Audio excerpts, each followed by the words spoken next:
أعوذ بالله من الشيطان الرجيم نساؤكم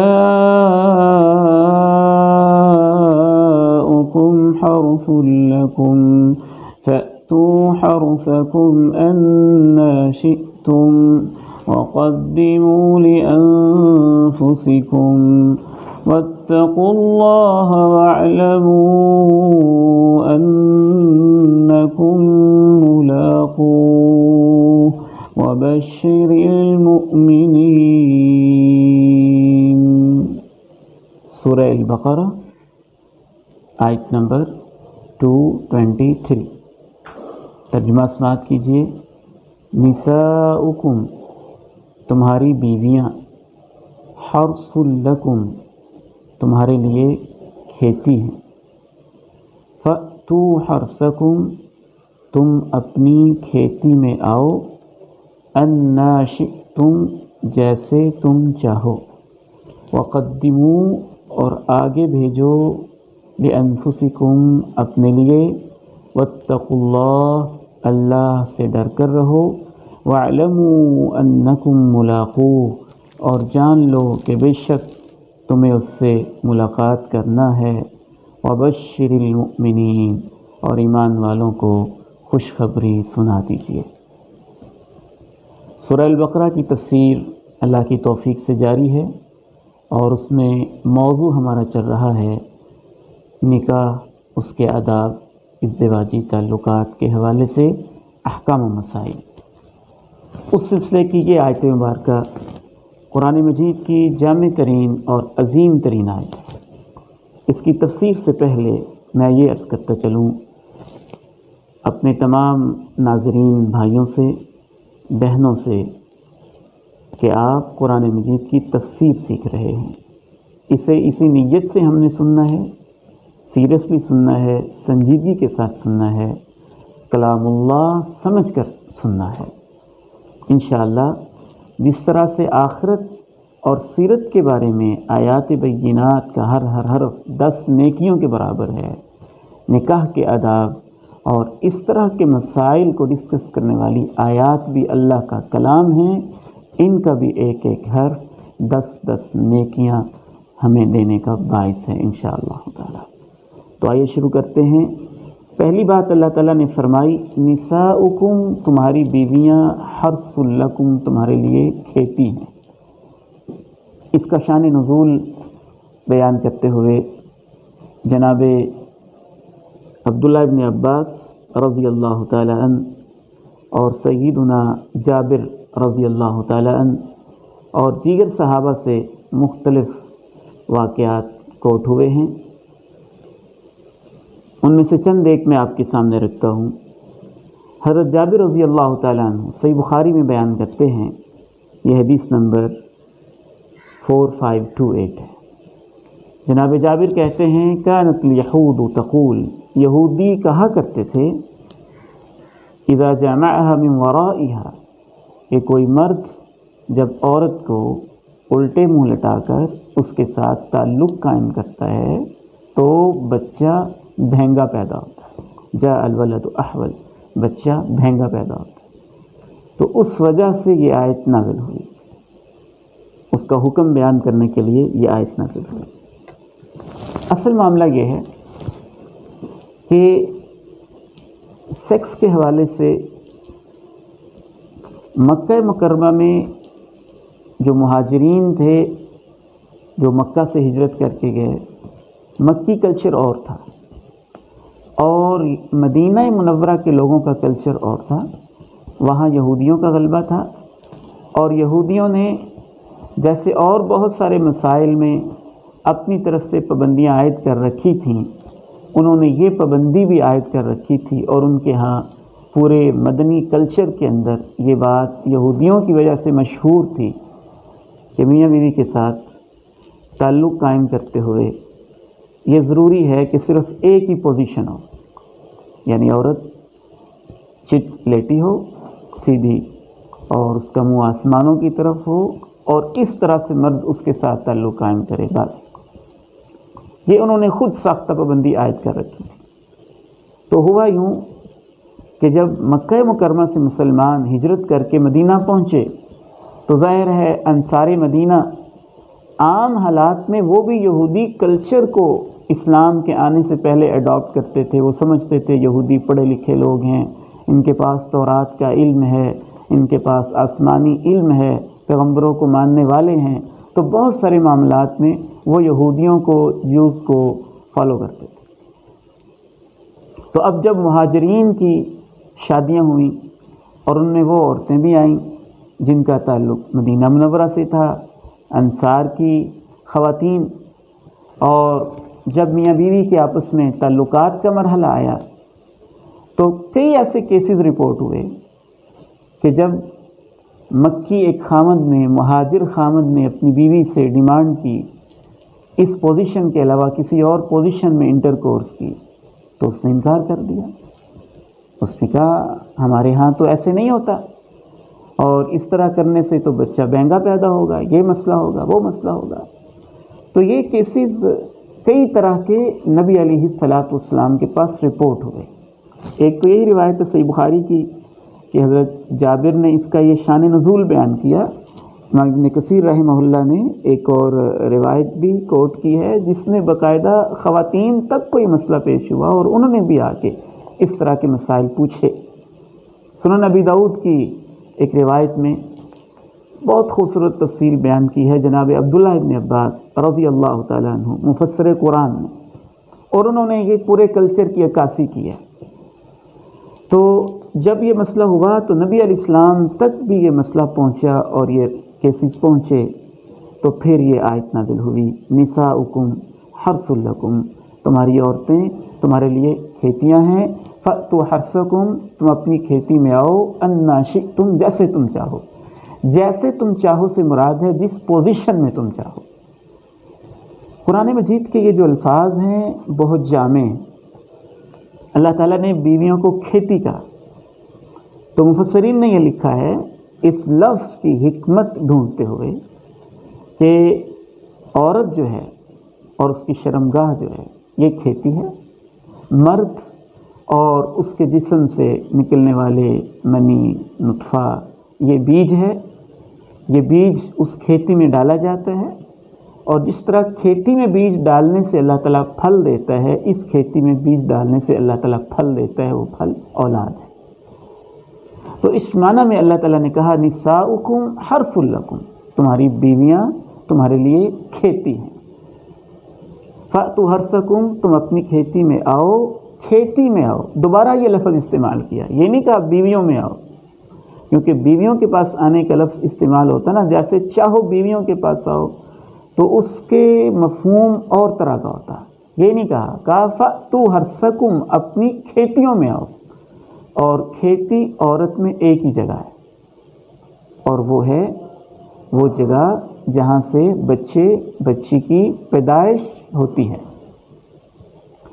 باقی جو جگہ ہے اس میں تعلق قائم کرنا غیر فطری چیز ہے، اس لیے کہا تم اپنی کھیتی میں آؤ جیسے تم چاہو، جیسے سے یہاں مراد ہے جس پوزیشن میں چاہو، مستلقیات و مستدبرات، چاہے وہ سیدھی لیٹی ہوں، چاہے الٹے منہ لیٹی ہوں، چاہے کنارے پہ لیٹی ہوں، یا کوئی بھی پوزیشن ہو جو میاں بیوی آپس میں اختیار کرنا چاہتے ہیں، تم کوئی بھی پوزیشن اختیار کر سکتے ہو، بشرطے کہ جو انٹرکورس ہے یا تعلق ہے وہ کھیتی والی جگہ میں قائم ہو رہا ہو، جسے فرج کہا جاتا ہے یا شرمگاہ کہا جاتا ہے۔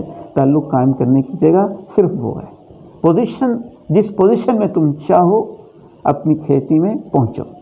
فأتوا حرثکم، تم اپنی کھیتی میں آؤ، انا شئتم، جیسے تم چاہو، یعنی جس پوزیشن میں تم چاہو۔ تو یہودیوں کا جو خواہ مخواہ کی سختی والا کنسیپٹ تھا اس کی تردید کی گئی، اور دوسری طرف کہا کھیتی میں آؤ، یعنی صرف شرمگاہ میں تم آؤ، جس پوزیشن میں تم چاہو۔ ایک دوسرا کلچر ہے آج کا، انگریزی کلچر، مغربی کلچر، گندا کلچر اور غلیظ کلچر کہ میاں بیوی تعلق قائم کرتے ہیں، تو اس میں کوئی ادب آداب نہیں، کوئی ایٹیکیٹس نہیں، کسی چیز کا لحاظ نہیں، بالکل جانوروں والی زندگی۔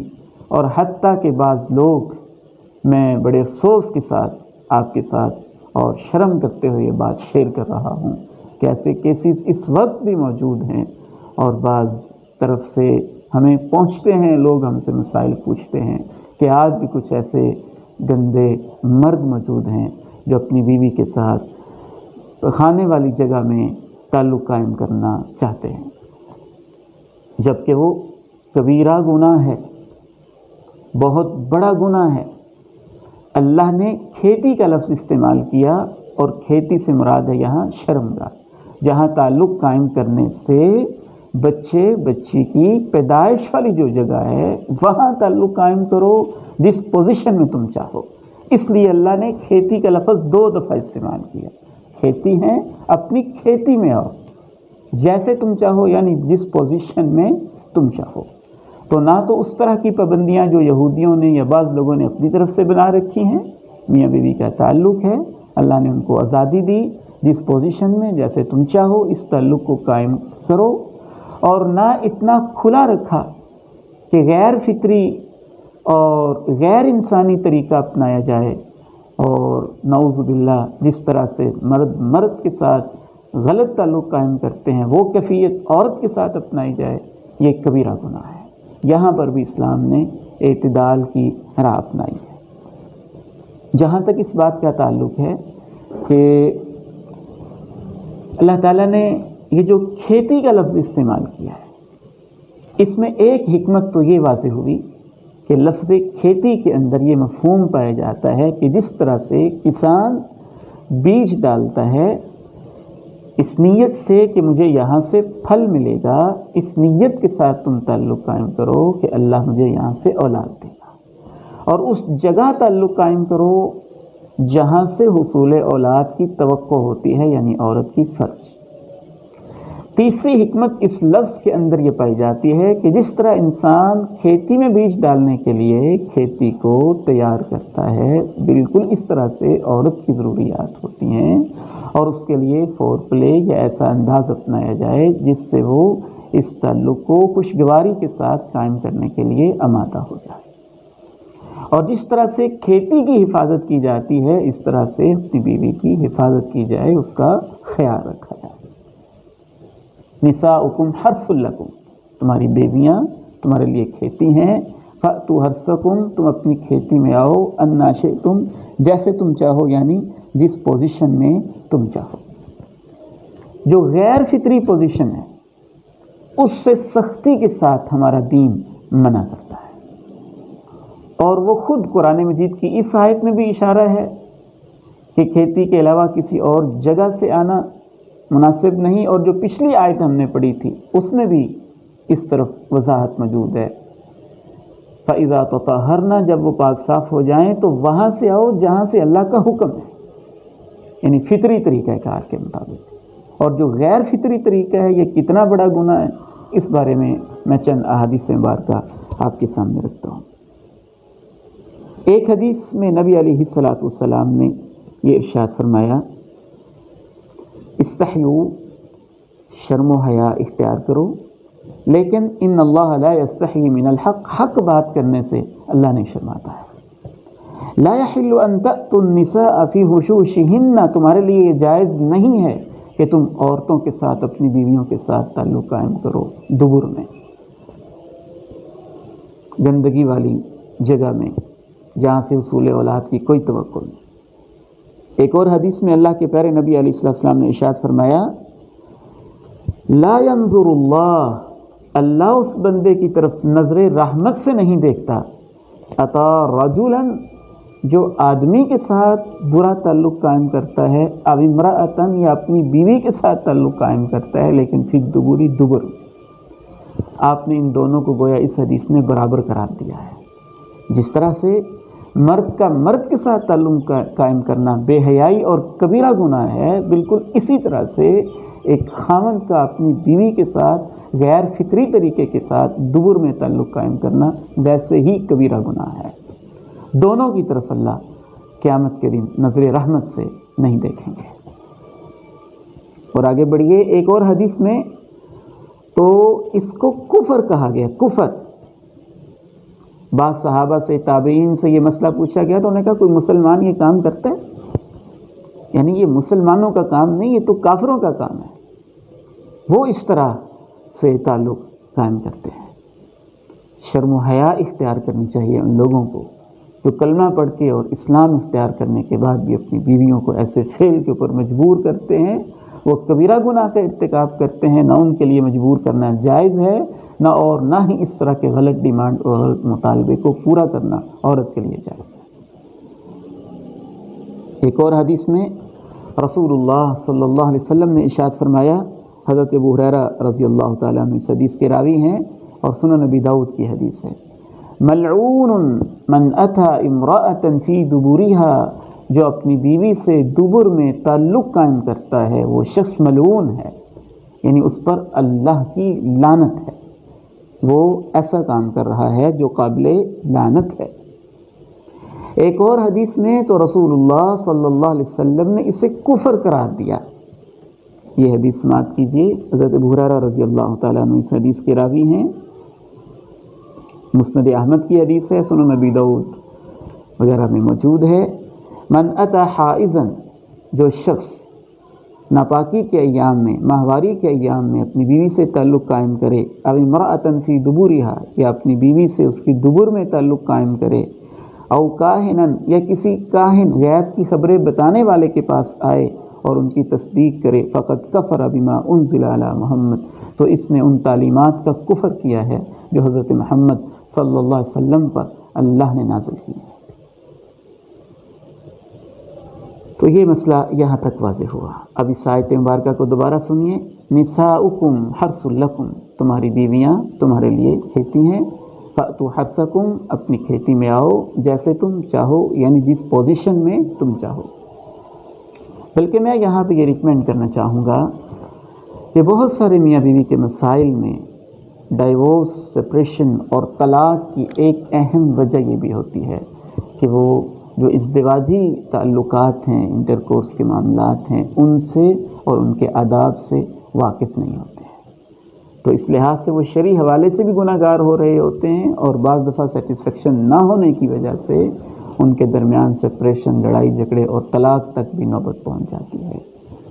تو تمام وہ نوجوان بیٹے اور بیٹیاں جن کی شادی کی ڈیٹ طے ہو چکی ہو، ان کو بھی، اور جو شادی شدہ ہیں ان کو بھی اس حوالے سے اس قسم کے ماہرین سے، ایسے ڈاکٹر سے، ایسے لوگوں سے یا ایسے لٹریچر سے رہنمائی لینی چاہیے، تاکہ اس بارے میں جو آداب ہیں ان کا بھی خیال رکھا جا سکے۔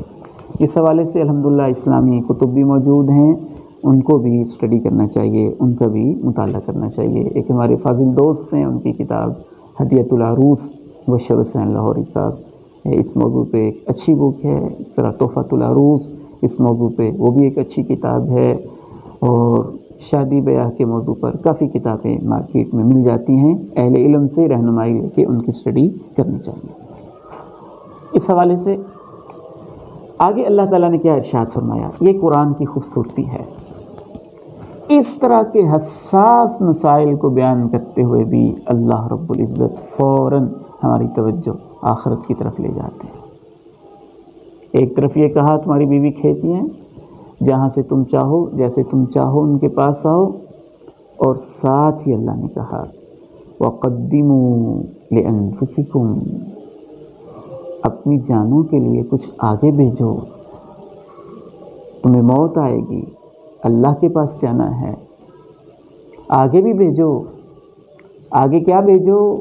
نیکیاں بھیجو، نیک اعمال بھیجو۔ آگے کیا بھیجو؟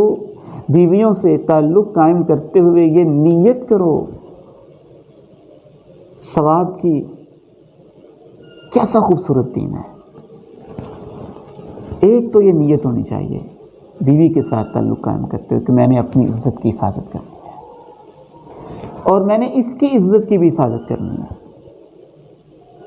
عفت، پاک دامنی، عزت کی حفاظت، اس نیت سے اگر بیوی کے ساتھ تعلق قائم کیا جائے تو ہمارے پیارے نبی علیہ السلام کا فیصلہ ہے، یہ صحیح مسلم کی حدیث میں وفی بغض احدکم صدقہ، اس تعلق قائم کرنے کو بھی اللہ تعالیٰ ایک ڈونیشن، ایک صدقہ لکھ دیتا ہے۔